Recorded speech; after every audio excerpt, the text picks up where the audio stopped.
Hey guys, welcome back. I'm DC Gunner, and today I'm gonna show you and review Zenith Primero, the icon, the legend.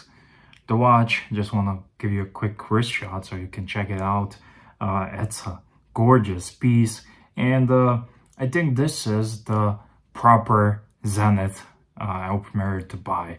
Not that new Zenith Chronosport, the Daytona lookalike Zenith. I think this is the value proposition.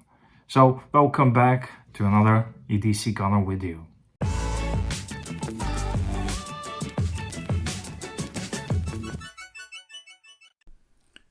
I decided I'm gonna do my reviews shorter, so you can thank me 20 minutes later in the comments down below.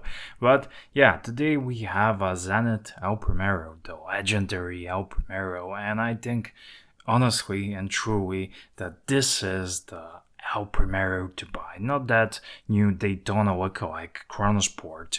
I have nothing against that watch. Actually, I like it a lot because they stick one to Rolex. However, I think this is the classic one. I have a poster of this one, and it's just iconic.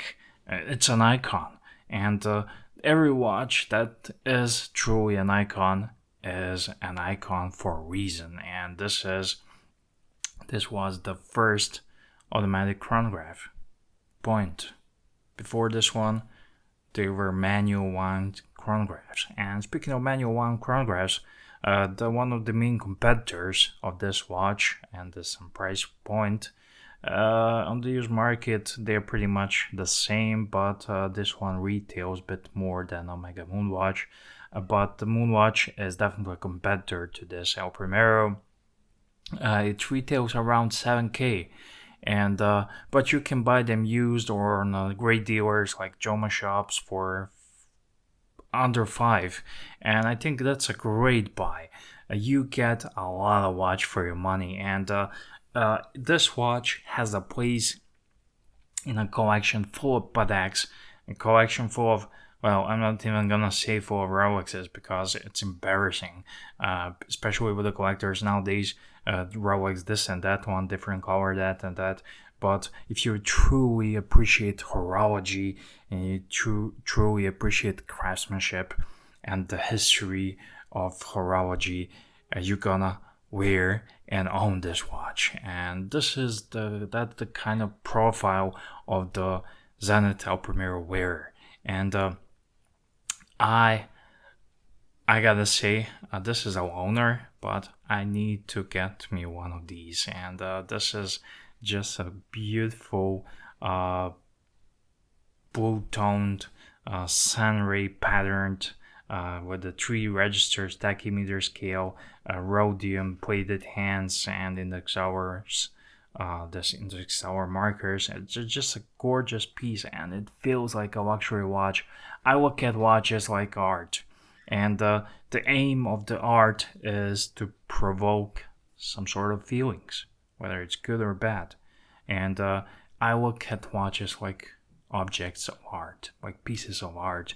And this watch provoked all sorts of fuzzy, warm feelings around my heart. And I had a major purchase recently, but if it wasn't for that, I would be all over this for this one to buy it. But I can definitely see it in the future sometimes in my collection. But I always wanted this one. I had the opportunity to buy some other El Primero movement Zeniths, but I like this one. I think this one is the icon. There are different color variations, but I like this one. This is the blue, a sunburst blue dial. And outside it kind of looks like this, like a pale blue, but in the evening it looks black, almost black, and it's all sorts of colors. And you may say it's too quarter dial and everything, but I love it. If you like chronographs, I think this is the chronograph to have, especially if you don't care about manual winding capabilities and doing all that sort of stuff. I think I often compare, and people ask me to often compare Moonwatch, Breitling Navy Timer, and this one, and I always say go where your heart tells you to go, because those are all fantastic watches. But if I would have to pick unbiased, just straight facts, nothing else, I think this is the best of the bunch. And just take a look at this finish execution. It just feels like a luxury watch that is capable of doing tool stuff, measuring stuff and whatnot, but it is luxury watch, and you get that feeling wearing. You get that tool look, and Navy timer as a story of its own, but this one is truly a luxury watch, and it's under 10k, and what more can you ask for it? So let me just briefly go over the watch. This is, I will put you the reference in the title or in the description box. It's a lot of numbers, but it's a 42 millimeter case, 21 millimeter at the lugs, and 13 millimeters in the thickness, and a band, I said bandwidth, yeah, and it's 13 millimeter in the thickness, including this beautiful sapphire crystal, which is edged a little bit, so it's very nice. And of course, lug to lug is 50 millimeters, so very great watch, wears nicely on the wrist. Check this out, beautiful, beautiful. I will put you some B-rolls, but this is just things. If you're a true watch enthusiast, you dream about watch like this, and if you are just a newbie with money, you dream about the new Submariner. I don't diss Submariner, I love it. Submariner, it's my favorite dive watch, but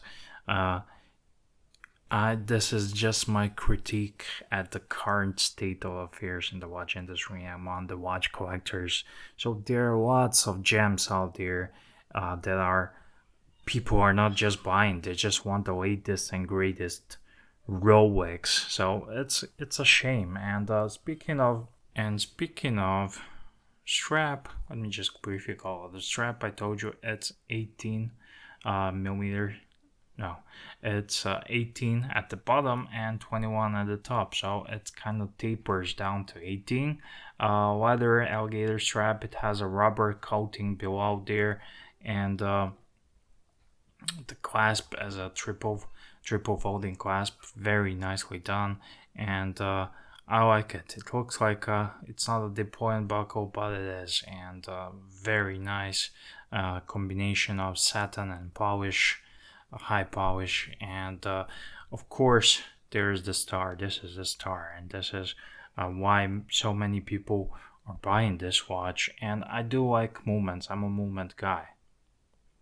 I do like movements, and this one is a pretty sight to look at. This is a Zenith 400 caliber, 400B. It's an automatic chronograph, first and of its kind.